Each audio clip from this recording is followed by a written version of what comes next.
Okay, so again, good evening, everyone. On behalf of the Pennsylvania Historical Museum Commission and the Ephrata Cloister Associates, welcome to tonight's virtual academy. My name is Elizabeth Berthod, and I am the Historic Site Administrator at Ephrata Cloister. For those of you who may not be familiar with Ephrata Cloister, this community was founded in 1732 by a German immigrant named Conrad Beissel, and it consisted of celibate members as well as married members and their families. Education was always an important aspect at Ephrata. As early as 1742, Brother Obit was running a school for the community's children, the Ephrata Academy, and eventually becomes a public school. Tonight's virtual program is sponsored by the Women's Club of Ephrata. The mission of this club is to develop the educational, civic, and social interests of its members and to foster a generous spirit in the community. And we thank them very much for their sponsorship. At this time, I would like to introduce Ephrata Cloister's museum educator, Michael Showalter, who will introduce tonight's speaker. Michael? Michael should unmute himself. Unmute, Michael. Sorry, I'm still learning the technology. So thank you everyone for joining us this evening. It's a privilege to have you all with us. It's always delightful to see folks join us for our programs.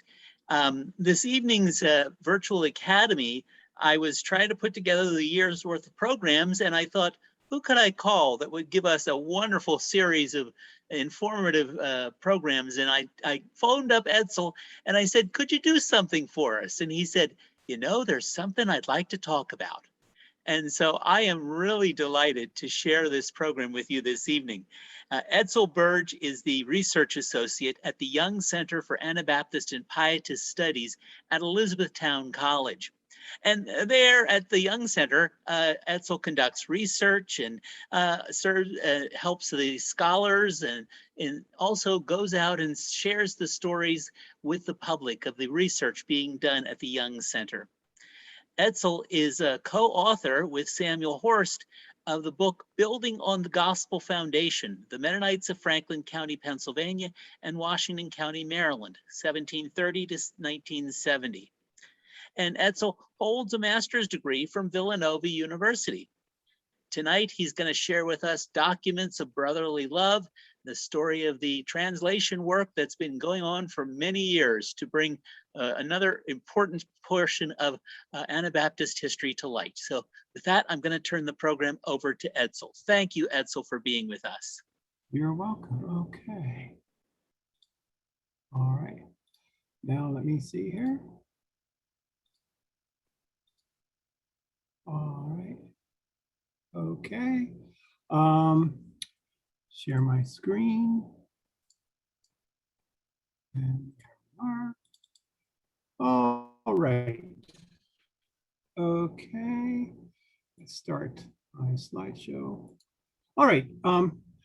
Well, good evening, everyone. It's really very nice to be able to share with you here this evening. I have participated in a number of Zoom conferences over the years, but I will say this is the first Zoom lecture I've given, and the first time I've worked with a PowerPoint. So I hope that it all goes very smoothly.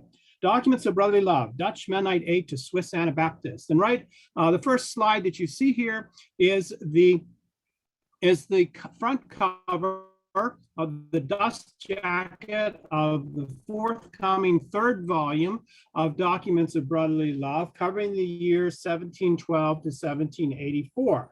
And we're hoping, if we get everything done and all the editorial work and so on finished, we're hoping that perhaps can be out by the end of the year. It's over 1,000 pages.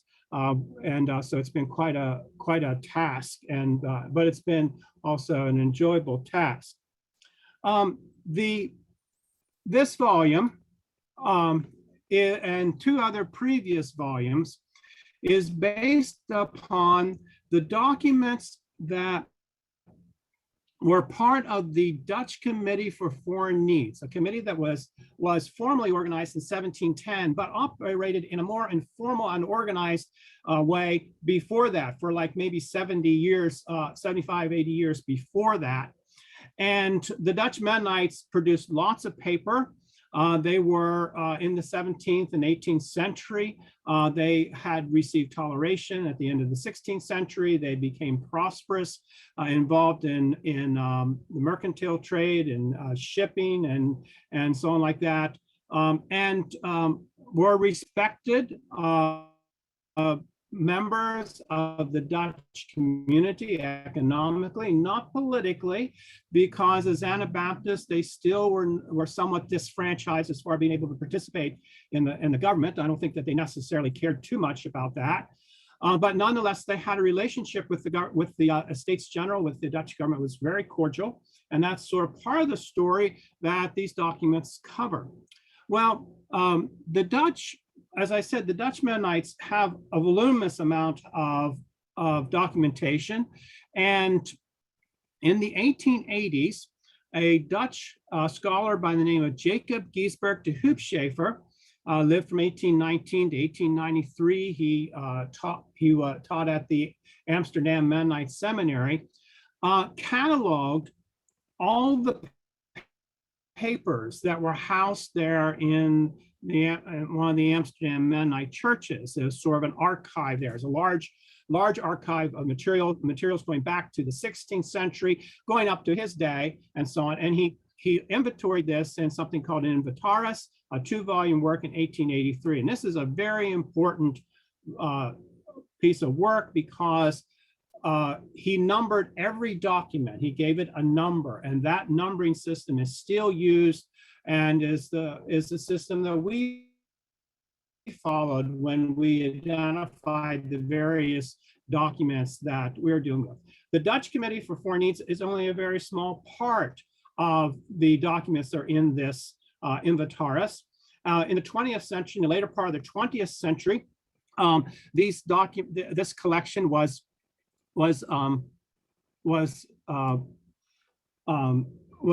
transferred to the Amsterdam City Archives. And this is the building of the Amsterdam City Archives. So that's where they are presently. Now, why are these important? Well, they're important because unlike the Dutch, the Swiss Anabaptists, those living in Switzerland, Palatinate, did not produce an awful lot of paper. There are big gaps in our knowledge about them, and has not been available in the past because it's locked up in archives in Europe. It's in languages that many of us don't read. And so the project Documents of Brotherly Love was initiated to address that lack. And just going back to my previous, I guess I can't quite get, well, that's one of the beauties of this. The previous slide I had was at the Alleghenyville Mennonite Meeting House up in Berks County. Every year there's a singing there. About 25 years ago, John Ruth was at this singing, and he was working on his Lancaster history. He was aware of these documents at the Amsterdam Archives, realized their significance, and felt that somehow or another we needed to tap into that. We need to get access to it. At that meeting was also James Lowry. James Lowry especially has been the Martyr's Mirror, and particularly Jan Lyken, and he was interested in doing some research on that. And so, he had some very superb linguistic skills. He could read Latin and German very fluently, was fairly well versed in Dutch and so on. So he had some linguistic skills. He also could read, the old handwriting. An ad hoc committee was formed of Mennonites and Amish in 1997 that sponsored James going over to Amsterdam. He and his wife Maddie lived there for about a year. He went through the archives, identifying the documents, and realized that and the task that he was given was to transcribe these documents, translate them, and leading to eventual publication. Well, once he got into it, he realized he had a really big task on his hands, and so he focused on getting microfilm. This is back in the 1990s, okay? Getting microfilm of these documents and bringing them back over to the United States, where he worked on them for the next, well, he's over there in 1997. It's not really till 2007 that the first volume of the documents of brotherly love, covering the year 1635 to 1709, come out.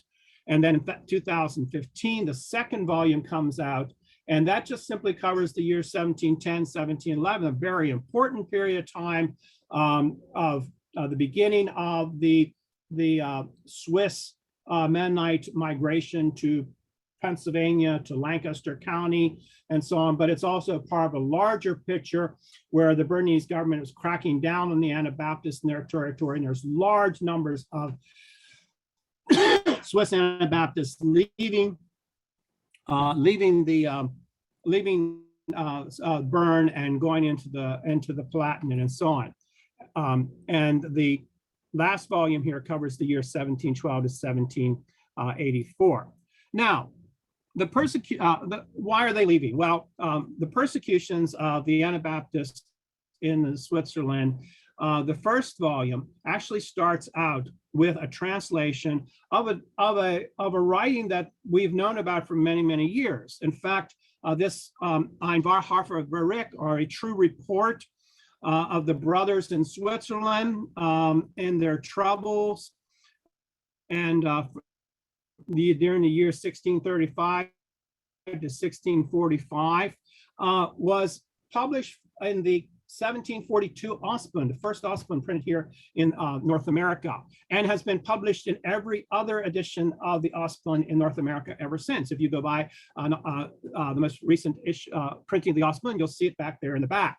It's a very important count of the persecution of individuals and so on by the Zurich government. The Zurich government began to crack down on the Anabaptists with the intent of getting rid of them. And they succeeded. They really did succeed. They chased them out and they moved into the right. Here we have an illustration from the Martyr's Mirror the Martyr's Mirror and its last part refers to this persecution, probably drew from the true report for some of its information. And here is Jan Lyken's image of that persecution in Zurich in the 1730s and 40s.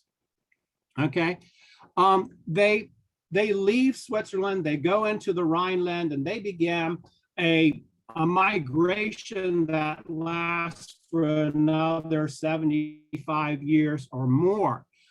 Swiss Anabaptists leaving Switzerland, going down into the Rhineland. You can see there's Alsace, there's the Krakow, there's the Palatinate, and so on. These are the regions that they go. Of course, as you probably know, between 1618 and 1648, we have this catastrophe known as the 30 Years' War. That region, the Rhineland, is one of the major battlefields. Armies are crossing and recrossing. The land is destroyed. People die of oftentimes simply a famine because their crops have been destroyed year after year after year, and the land's desolate. And so the nobility who owned these principalities, and it's not just one principality, it's made up of a bunch of different principalities, they welcome these Swiss. And it's not just Anabaptists, there's actually a lot of non-Anabaptist Swiss who move into the region too, but they do open it up to the Anabaptists, and they give them permission to settle there. A really important concession was made by the lector of the Palatinate in 1664, in which he allowed them to settle there. He allowed them to have these little hofs where they could farm, reclaim the land. He allowed them toleration and so on. And they had to pay a little fee for that. They had to pay concession money for it, but they were nonetheless very pleased with that. So, like I said, after 1650, we have these people, these Anabaptists, going down the Rhine River and heading off into various regions there in the Rhineland. But as I mentioned, Zurich was really very successful in getting rid of the Anabaptists. They left. The crackdown was so severe that they left. However, Bern was not. Here, by the way, is the Palatinate. the Swiss Anabaptists, various villages and hosts and so on. As you can see, there is Mannheim and Heidelberg, Frankenthal. Down here, I think I'm not sure if Karlsruhe is still in there, is there or not, but those are some of the major areas where, major reference points, and then all these little villages around where Anabaptists, and interesting enough, by this time, they are calling themselves Mennonites. And it's very purposeful because in most people's minds, the Mennonites are these nice Dutch folks up in the Netherlands who are prosperous merchants and so on, who are very peaceful and everything, and they have basically a good reputation, even though they have some weird religious ideas, according to things. And so they purposely identify themselves as Mennonites, so that the despised term Anabaptist or rebaptizers, which is a derogatory term, today we don't use it that way, but in the 16th and 17th and 18th century, it certainly was meant in a derogatory way. But it's kind of it's sort of a political adoption. So yes, we're Mennonites, and that's what happened when they came over to Pennsylvania too. They were Mennonites, even though they didn't have any real connection with Menno Simons up in the Netherlands, which is where the term Mennonite comes from. All right, so then the scene shifts, the attention shifts over to Bern. Bern seems to have a larger Anabaptist community. They're up in the hinterlands, up in the Emmental, a little bit away from the center of everything on them. The Reformed authorities want to crack down on them. And I think that one of the reasons they did is because, and this is one of the things that the documents of brotherly love bring out, the Anabaptists in Switzerland actually were continuing to be successful in winning converts to their communities away from the Reformed Church. And people were inspired, or they were convicted, or they were drawn by what they see as the spiritual seriousness, the holy living, and so on of these Anabaptists. And so you have people join them. Sometimes it's not the whole family. Maybe a husband and not the wife. Maybe be the wife and not the husband. It's a very interesting situation. And so the Bernese government cracks down. And in 1671, there's a massive movement out of Bern of Anabaptists, and they head into the Rhineland, and they settle in various places and so on, some new places, some at the same places where the Zurichers had settled a generation earlier. One of the things that's very interesting is, as I mentioned, is that these new converts was not always the husband and wife being converted together. And so you actually have Reformed members of a Reformed member of a Reformed husband going with his Anabaptist wife because his Anabaptist wife had to leave, and vice versa. And so, again, they're heading down the Rhineland. One of the things that's, and then in 1710 and 1711, there's another massive and crackdown of the Bernese officials get several boats. They load these people, they put them, had imprisoned them, they load them up on these boats, and they sent them in chains down the Rhine River with the idea they're going to send them across to North America, get rid of these troublemakers. Well, when they got to the Netherlands, the Dutch said, yeah, you can't do that. And they released them and so on. And so what are we going to do? Well, a lot of them filtered into the Rhineland region and settled there. But some of them, there's a group of Amish. And remember 1693, 94 is when there's a schism among the Swiss brethren, and we have the Amish and the Rhetian groups. And there's a group of Amish who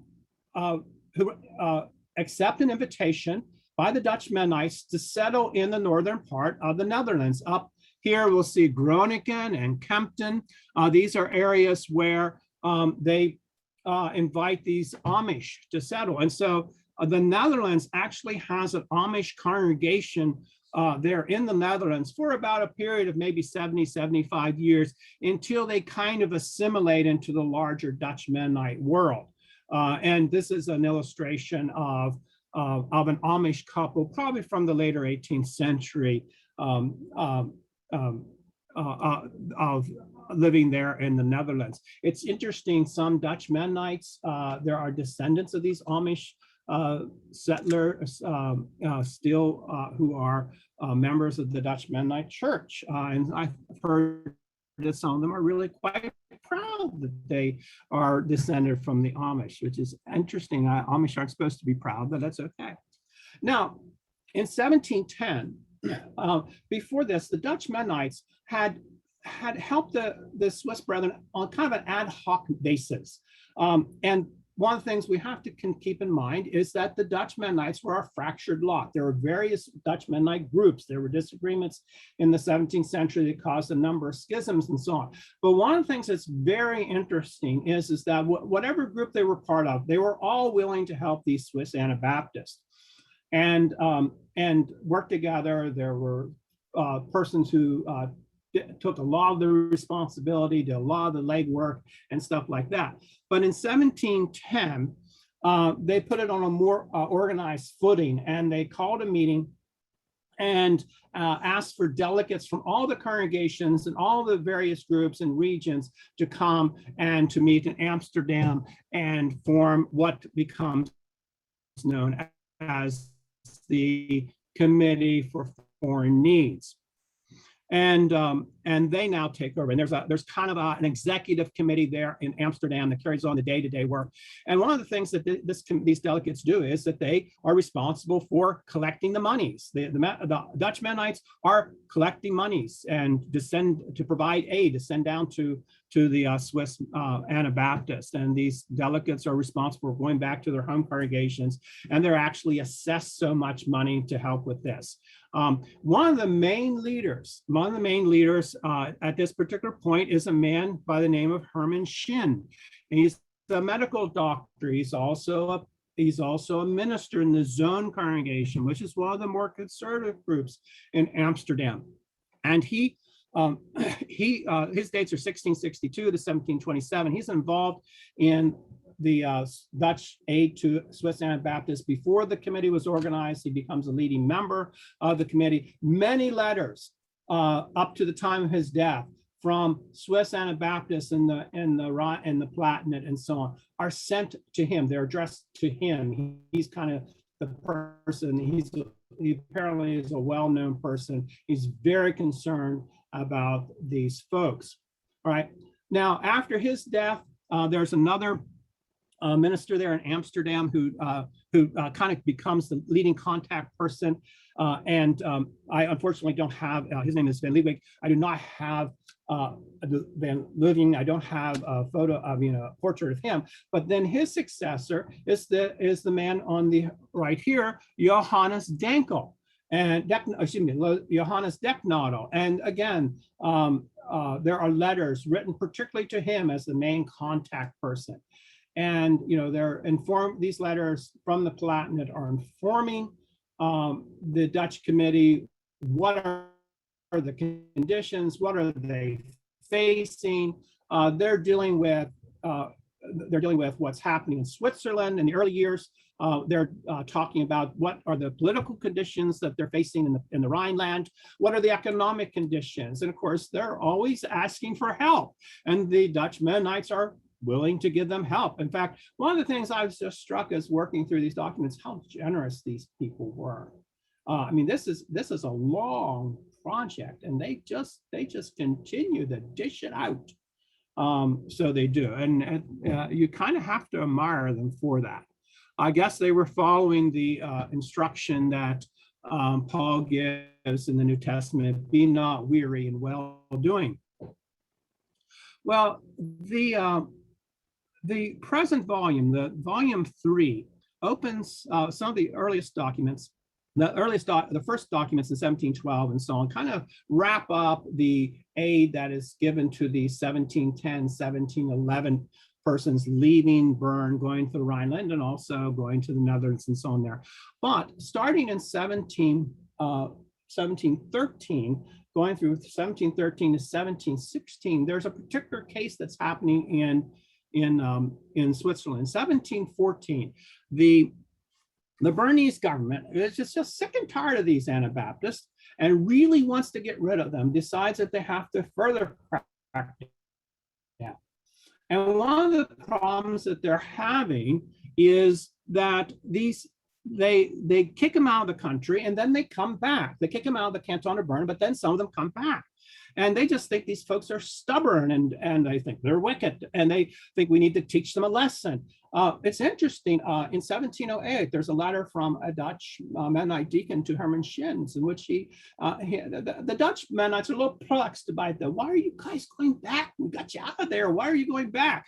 Well, this Dutch Mennonite deacon who had some connections with, he's from Groningen and he has some connections probably with with some people, and he says that the Swiss Anabaptists there in Bern have people who have come into their communities that are recent converts, who are new in the faith, who often have family connections that make it hard for them to actually leave.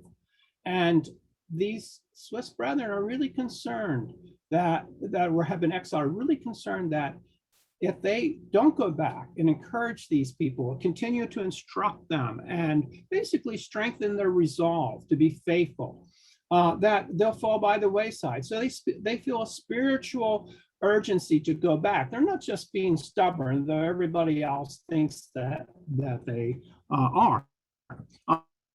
Even like sometimes Dutch Mennonites think that they're being stubborn about things. But the Bernese government decides on a further crackdown. And what they decide is that they're going to send some of these Bernese Anabaptists who came back, who they caught and imprisoned again, that to teach them all a lesson, they're going to send them to the galleys.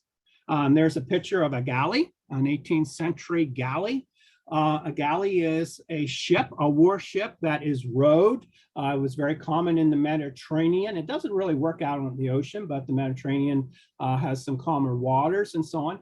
And the King of Sicily, which is the island of Sicily in the southern part of what's now Italy, he also was the Duke of Savoy, which is a territory just below Switzerland. Now is actually the northwestern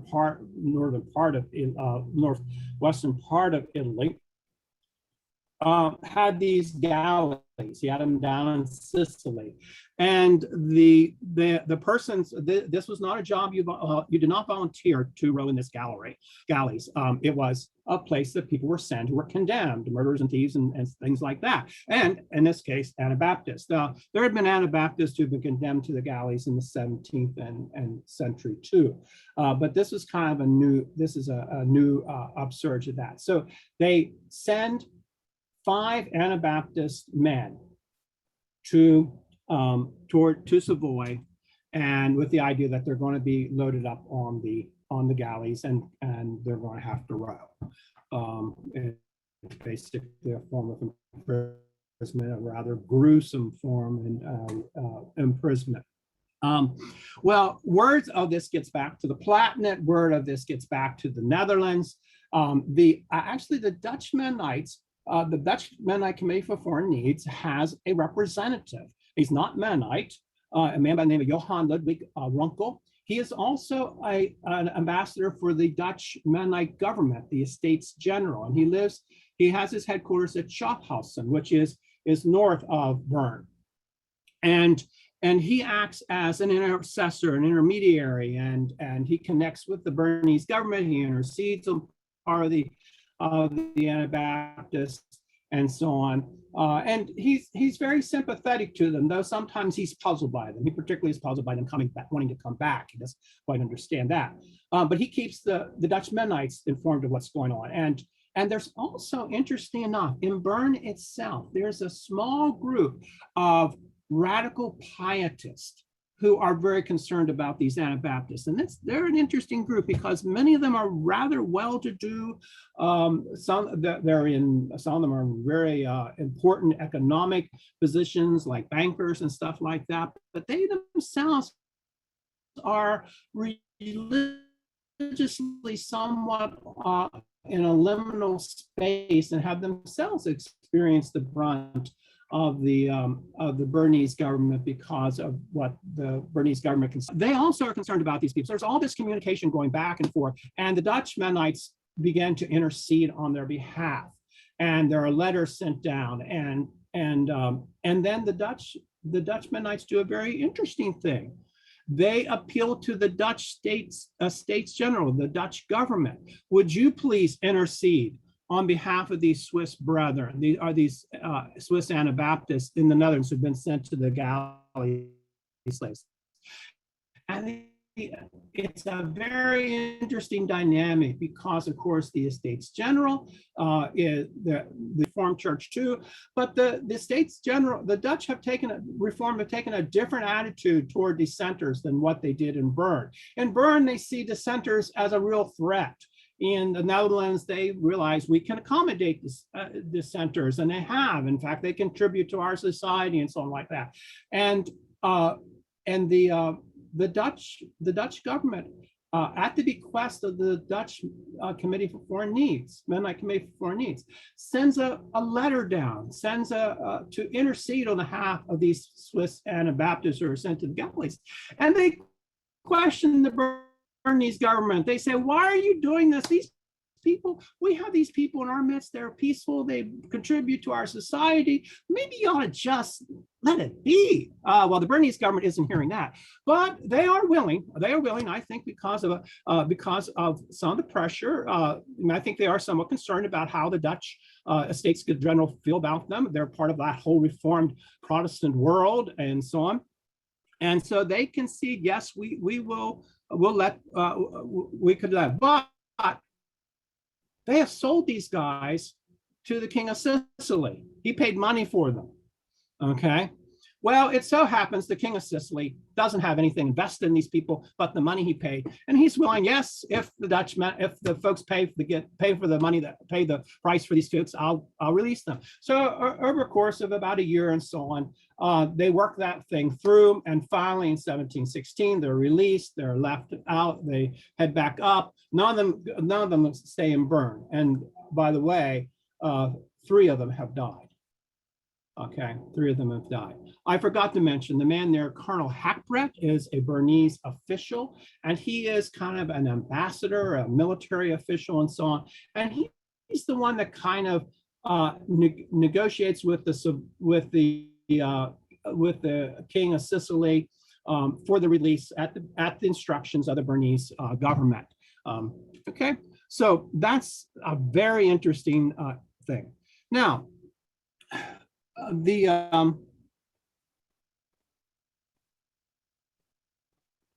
another part of the story in the documents of brotherly love have to deal with the migration of Swiss Anabaptists, or Swiss Mennonites as we now call them, to North America, particularly to Pennsylvania. Now, one of the things that's very interesting, one would think when you're that, oh, there ought to be a lot about that in the Dutch Committee for Foreign Needs papers. There actually isn't. And the reason for that, in fact, the 17th certificate migration that gives the Mennonite community here in North America its critical mass, its initial critical mass. There's very little about that in these documents. And part of the reason is that the Dutch Committee for Foreign Needs wasn't really that keen about helping Mennonites immigrate to Pennsylvania. Okay, they were more interested in helping them where they were persecuted, and when they moved into the Rhineland, helping them there and so on. But they actually discouraged, particularly Mennonites in the Rhineland and the Palatinate, from migrating. And he said, we can help you better if you stay put. That was kind of their thing. And they wrote to the leaders down there. Hans Burkholder is a leader, a bishop at Gerolzheim, who maintains a correspondence with first Shin and then Deck Noddle and so on. They're writing to him many times saying, please tell your people if they come up here, we are not going to pay their passage to go over to North America. If they have their own means to do so, that's fine. That's fine. They can do that, but we're not giving that kind of assistance. And so, there's not quite as much material there as what you would think there might be in it. But nonetheless, in an episodic way, they do sometimes help. There's a group of Mennonites from the Palatinate, a fairly sizable group of Mennonites from the Palatinate who go up to Rotterdam travel up the Rotterdam with the expectation, for some reason, that the Dutch Mennonites there will help them to get over to North America. Well, they get there, and there's a perplexity there. The Dutch Mennonites have told the Palatinate Mennonites, stay put, we're not going to help you unless you have your own means. But here are these people. Here's this party. They don't have enough money. They're destitute. What are you going to do? And there's letters back and forth among the Dutch men and the committee saying, what should you do? Well, the Rotterdam Mennonites basically say, these people are here. We have to help them. We know that's what the policy is. We're not going to, but we can't not help them. And so they do. And so there's a couple lists that enumerate what these persons who these persons are, how many people are in their family, what means they might have, and what means the Dutch Mennonites there in Rotterdam are going to have to provide. And of course, the Dutch Mennonites in Rotterdam are appealing to the larger Dutch Committee for Foreign Needs, saying, listen, we'd like to be reimbursed for some of this. And the Dutch Committee for Foreign Needs does indeed reimburse them for that.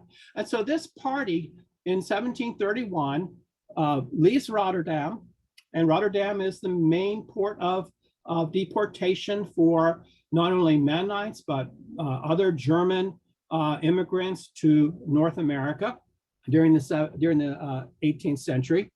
And they unload at Philadelphia. And here's an artist's conception of these Mennonites, not this particular party, it's just a general view, artist's conception of it's kind of your generic Swiss Mennonite Amish migrants to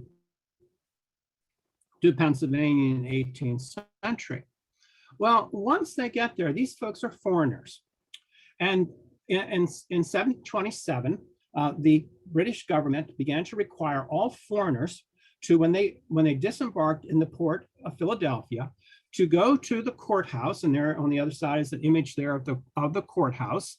It's next to, this is, I think, an early 19th century engraving, but that courthouse was still standing at a particular point. This is what was known as the old courthouse. They would go there and they would have to sign a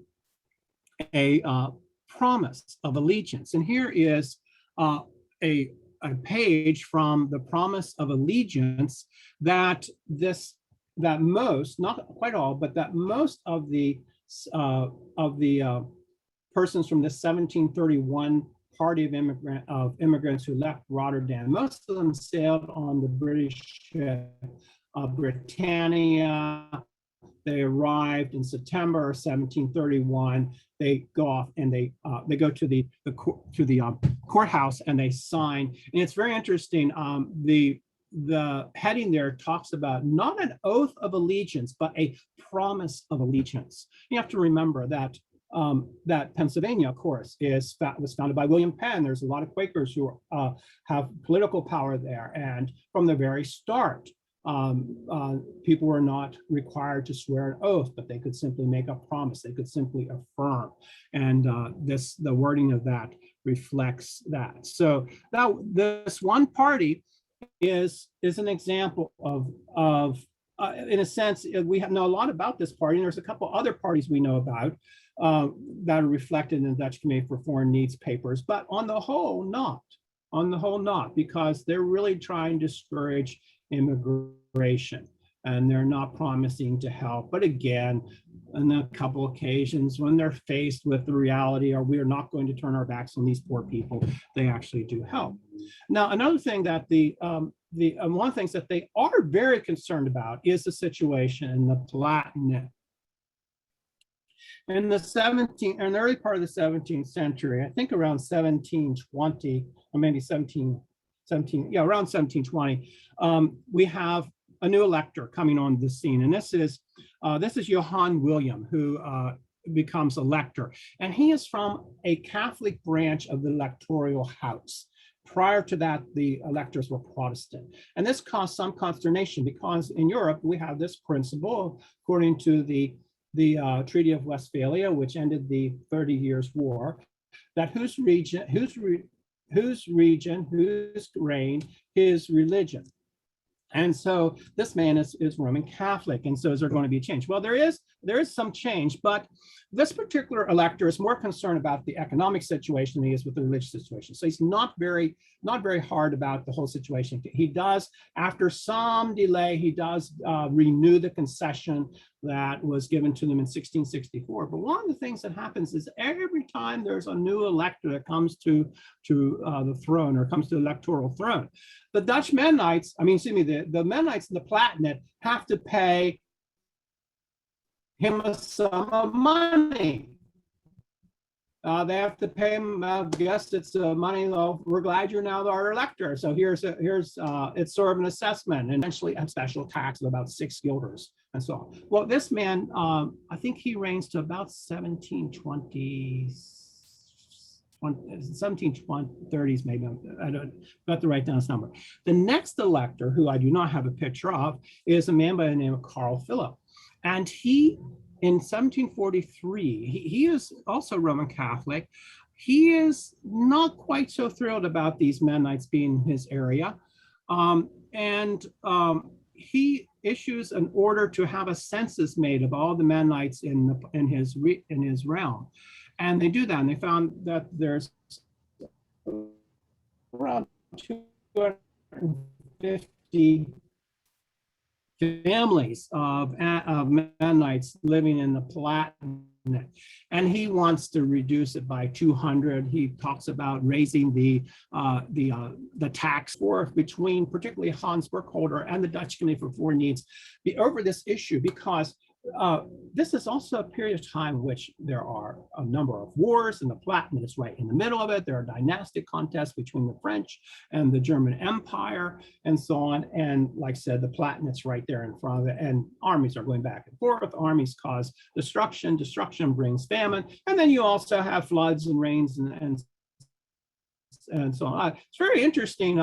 We heard this year just recently about a flood down the Rhine. Well, there was a couple floods, really devastating floods that these letters talk about in the 1700s happening. I guess it's just not, it happens. It's kind of I guess it does happen,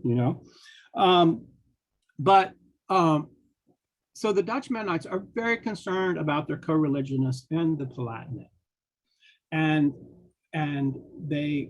they again try to do some intercession. The Mennonites and the Palatinate say, well, can you have the States General do something, kind of intercede and so on. They don't get so much. The Dutch government has some leverage, but not as much as they would with Burdge. Okay, but so in the end, the fee is not raised, but the elector says he wants it reduced. And so that means that he will not consent to young people marrying. He will not consent to them taking over a farm. He wants things limited. And so this becomes a push factor for immigration. And the Dutch Mennonites are trying to put a lid on immigration. And the leaders in the Palatinate said, listen, we don't know what to do. We have people who are destitute. Well, the Dutch Mennonites are quite willing to send money down to help them. And they're quite willing to help with paying the tax. They're quite willing to help pay for the sum that's excess when a new elector comes. They're really willing to do that, and they have no trouble doing that. And if that's what they really want to do. Okay. Now that takes me. Oops. Okay. Let me see here. That takes me to the last part of my talk this evening, and that is letters, documents from Pennsylvania over. There's not that many. There's some in 1713 that have to do with the Germantown Mennonite congregation. some troubles that were there, and they're writing, there are two parties, two factions there, and they both write to the zone congregation where Herman Shins is the lead minister, asking for his intercession for advice and stuff like that. And there are a couple letters there, and that's in our knowledge of what was actually happening in that first Mennonite congregation here in North America. But you know, there are not that many other.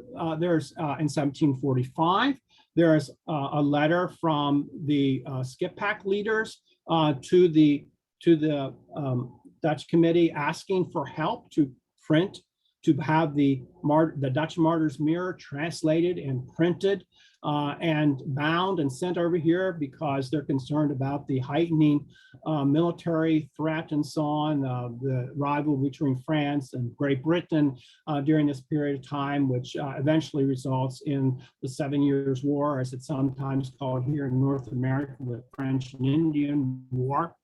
And of course, the Dutch Mennonites are saying, well, you know, that's really a big task, and we don't think that we can do that. This is one time they say no.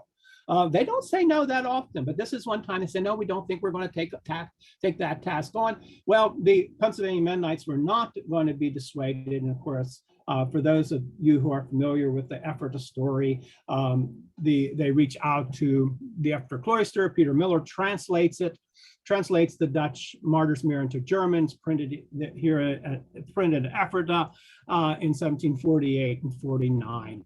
And it's as we all know, it's the largest book printed in colonial North America.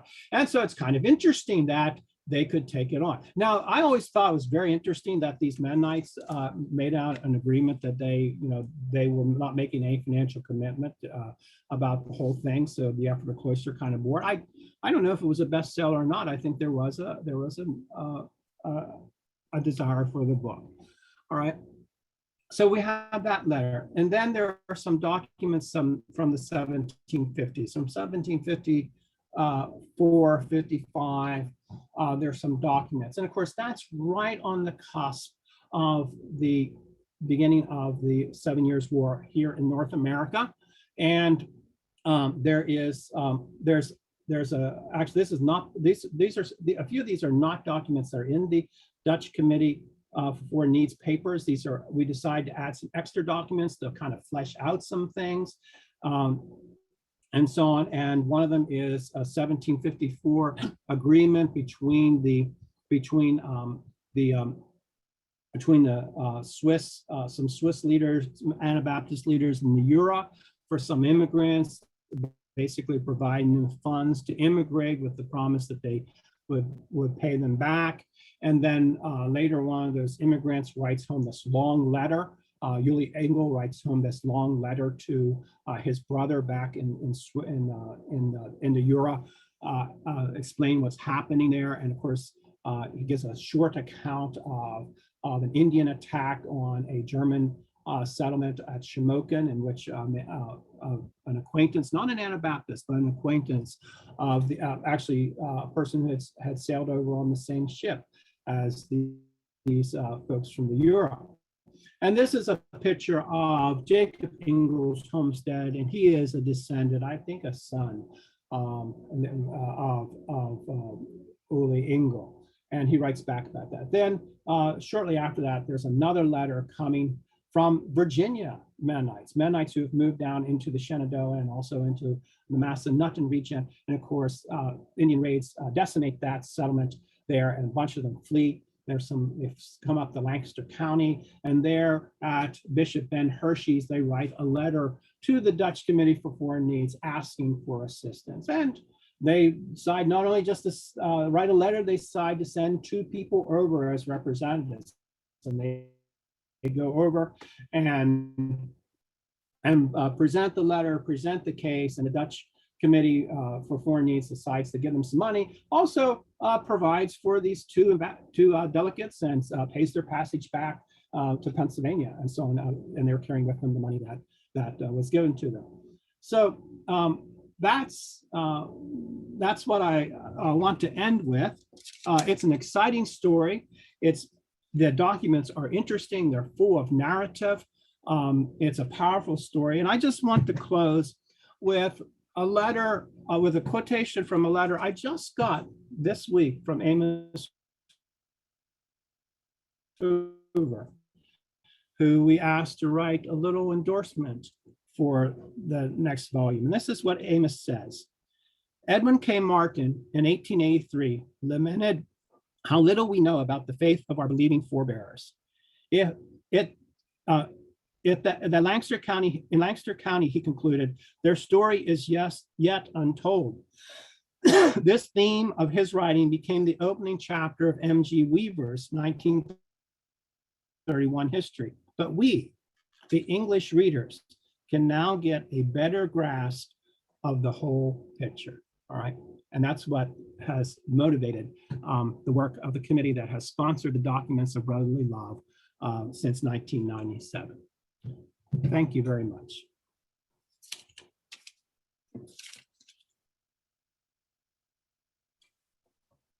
Thank you, Edsel, very much. Do I hit stop share to get rid of my thing? Yeah, you can hit stop share. Okay, very good. Then, Michael, do you want to come back on? And then at this time, if anybody on the computers wants to type into the chat a question that they may have, we'll entertain some questions at this point. Give you a few seconds. Michael, do you have any comments? Well, no, but thank you very much, Edsel. This is a fascinating story. And I think, I was just talking to someone else today about history and about the fact that I think we many times think of history as something, oh, that just happened long ago. We know all that stuff. We can move on now from there. But I think this just goes on to show that there's always something new to learn. Every day I ask visitors who come to see us at the Ephrata Cloister, have you been to visit before? And we'll hear answers like, oh, I was here in 4th grade. Oh, I was here 20 years ago, blah, blah, blah. And they think, well, I've seen it once, don't need to see it again. But that's not the case, as documents like this show us. There's always new discoveries. But I do want to ask a question, Edsel. Are the first 2 volumes still available? And where do we, how do we get a hold of the 3rd volume when it does come out? Okay, well, yes, the first 2 volumes are still in print.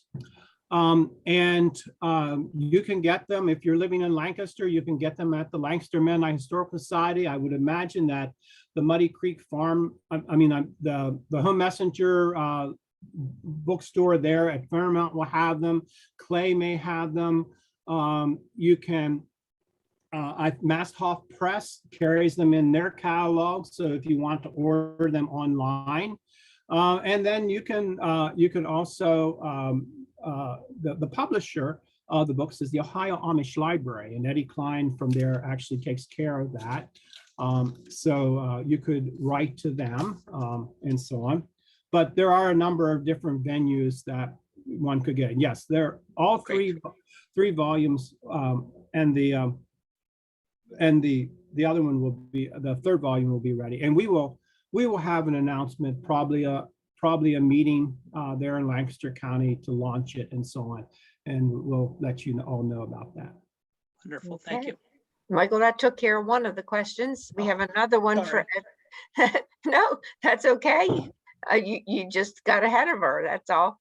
Edsel, have all the documents we know of been cataloged, and how many have been translated into English? All right, let me see. There are 85 documents in the 1st volume. I think they're around 200 in the 2nd volume. I don't have the exact number for that. In the 3rd volume are 237 documents.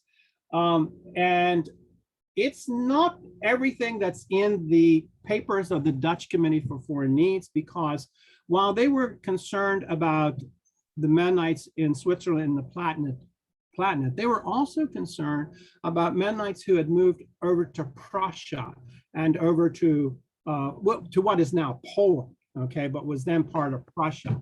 And so those documents, and there's probably about as much activity with them helping those folks out as there is with the folks in the Palatinate and so on. So we didn't really deal with them. There's also some additional documents that has to do with with the Amish communities there in the northern part of the Netherlands, that we made that after the second volume, we kind of made an editorial, it's not many, but we made an editorial decision not to include those. So we're going to be focusing on the Palatinate and on the North America scene. So I would say that anything that has to do with in the third volume, anything that has to do with the Palatinate and North America from these papers we picked up on. The first volume is more selective. There are some documents that were not translated. In fact, while the first volume was being worked on, there was another scholar by the name of Jeremy Bangs who produced a volume of documents from the same source, but his only go from up to 1700. He has a little bit different themes. In some cases, he actually did translate some documents that are not included in volume 1. And so it's always good to, the unfortunate thing is that particular volume is hard to get a hold of because the publisher went out of business a couple of years ago. And but yeah. Okay, we've got another one in here. Do you know Lenk, Switzerland, southwest of Bern? Were there Anabaptists there in the 16 to 1700s? Did the Anabaptists or Mennonites associate with Muddy Creek settlement? Yes. The Muddy Creek settlement here in Pennsylvania, there certainly are Anabaptists moving from Switzerland, the Palatinate, who are settling in Lancaster County, Pennsylvania. Those settlers from the Jura, which is part of, I think, Basel, the bishopric of Basel, which is part of Switzerland,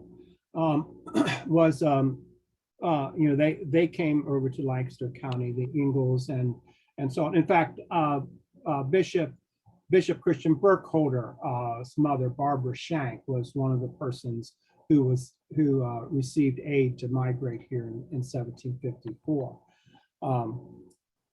So as far as particular persons, I'm not a genealogist, and these documents will help some genealogists. They will not help all genealogists, but they will help some. They'll fill in some details of ancestors and so on. But again, because they only deal with a small slice of immigrants, it's going to be a hit and miss thing. All right. Okay, was there any relationship between the Committee on Foreign Needs and the Dutch Reformed Church, which supported the Reformed congregations in Pennsylvania? No. Okay. It's interesting. There's an interesting letter by Hans Burkholder in which he writes to the Dutch Committee for Foreign Needs, telling them that he has had a visit by 2 Reformed Church elders from, I think it's Frankenthal, I forget, but it's a city there in the Rhineland, and just wondered if maybe they wanted to build a school, and they just wondered if maybe they could get some money from the Dutch Mennonite Committee for Foreign Needs. And Burkholder was a little chary of them, and he was writing to the Dutch committee, say, listen, if they come up there and tell you that they talked to me, I didn't give them any hint that you would help them. And as far as I know, I don't know if they ever did. But that was kind of an interesting thing that the Dutch, these Reformed people thought maybe they could tap these Dutch Mennonites for some money. Now, what is interesting, some of the last documents in this last volume deal with the Dutchmen. This is in the 1770s and 80s. The Dutch Mennonites helping some Mennonite congregations in the Palatinate to build new meeting houses. And in one of them, I think at Heppensheim, Gerhard Heatwall writes to them and says, they had a meeting to open the meeting house and so on. He said, and our neighbors, Reformed and Lutheran neighbors, came to this meeting, and they were very intrigued by the fact that the Dutch Mennonites, the German Mennonites, Palatinate Mennonites were able to build this, and that the Dutch Mennonites had helped them out with it. So, Okay, how does the Hans Landis volume relate to these? well, the Hans Landis volume was kind of as James was working with the early material on Zurich and so on for the first volume. He also, was working on those sources there, and it was decided that, the Hans Landis story, the documents that really needed better exposure, made more available, and also it was kind of a priming the pump, because the committee realized that this project is taking a little longer than we expected. Like I said, 1997 is when they first started. The first volume doesn't come out till 2007. And so the Hans Landis volume was to provide the documentation for that particular story, which is a precursor to the crackdown in the 1730s and 40s in Zurich on the Anabaptist.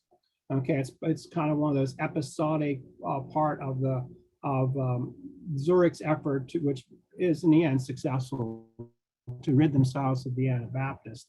So it primes the pump for what's coming later, as well as providing an important resource for those particular source documents. And it was sponsored by the same committee. All right. My Yoder distant ancestor arrived in Philadelphia with his 17-year-old son, and my Nisley ancestor came alone at that age. To what extent did the threat of conscription into the Swiss Army play a role in Anabaptist immigration? Well, I'm trying to think if there was actually conscription before the 18th century. Conscription is a general thing, is sort of something comes in with in Europe, comes in within the Palatinate era. And so I can't speak to that really concretely. One of the things that is interesting is that there are not that many documents, other than that episode with the Amish who settle in the Netherlands. There are not that many documents dealing with the Amish.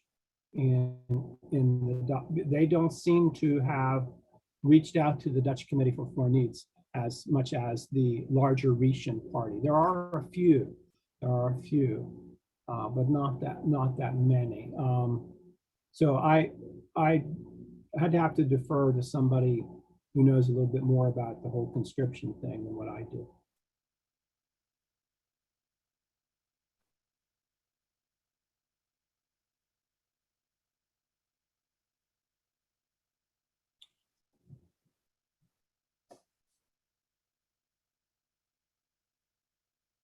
Are we done? I have another question here. I was kind of trying to get some more specifics from her. Okay, all right. Nancy Mishler has a question about where can one find documents on, she says, individually Palatines, but I think maybe she's looking for individuals. Okay. Well, there are resources that go out beyond what's covered by the documents of brotherly love. In the Palatinate, I mentioned that the elector in 1743 gave orders for a census of Mennonite households in his realm. And that was not the first. That was one of several. There have been several before that periodically. And that's one source that you can refer to. Those have been published. Masthoff Press published those as Palatine list, and so that's a place where people often go to. I use that often to figure out some of the people where some of the people were who referred to in these documents. So that's one list. Of course, more intensive kind of research in the parish records of the various areas where people came from. Even though they're Anabaptist, they do sometimes occur there. So, those kinds of records, people, depending on what the family historians who've been involved, how rigorous their research is and so on, has uncovered a fair amount of that. I really would point you to Mennonite family history as a beginning place to go to get some clue about what might be some of the sources for any particular family. Okay. There was another, was the third volume, the last volume to be published, or are more coming? The third is the last volume. It covers the years 1712 to 1784. Yeah. Okay. And has anyone talked about a writing course for high school students or adults to get them interested in studying these documents? Well, that's a thought. My focus has been just on getting them edited and so on. And getting them, helping them to get published. So I haven't really been too much thinking about some pedagogical uses that it could be used for. I mean, we are hoping that people will use these documents, and and they will probably use them for various. There will be different ways to approach what's in the documents. Okay, that's a great question. All right, so those of you on the phone, if you want to unmute yourself, I can try to do that. I can ask you to unmute and see if that helps. If you have questions, if you can unmute yourself, you can certainly go right ahead and ask Edsel.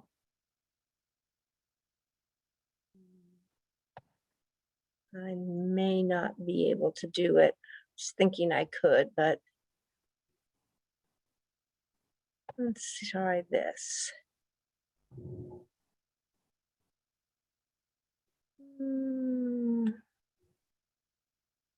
No, I'm not seeing a way to do that. I was thinking I could unmute them here, but I don't see a way to do that.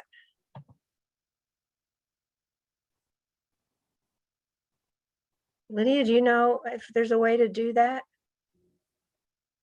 I don't know how to.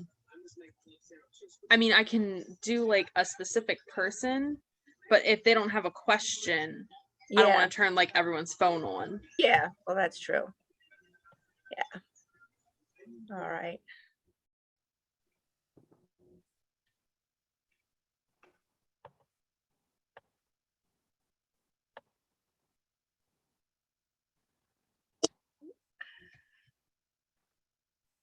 All right, well, I'm guessing we're pretty much covered everything then, Edsel. Okay, very good. Well, it's been a pleasure. And I guess we should say goodbye. All right. Thank you very much for And I too want to thank you I also want to thank you very much for a really great presentation. A lot of information packed in your presentation, but I know these volumes are packed with just as much great information. So I think we'll all look forward to getting that third volume in our hands and learning even more about the stories that you just shared. Thank you so very, very much. You're welcome. Thank you. Yes. Very well. And I just would remind everybody the cloister is now open Thursday through Saturday, 10 to 4, and Sunday noon to 4. So do come by and see us if you have a chance. And of course, this Sunday is our ice cream social from 1 to 4. So there will be K-Pets and music and ice cream. So, all the good things. And the weather's going to break, I think, before that happens. So that'll be very welcome to be a little bit cooler for that event. And do keep an eye on your email inbox for our next announcement about our September virtual academy, which will be a story of Cornwall Iron Furnace. Oh, okay. Yep.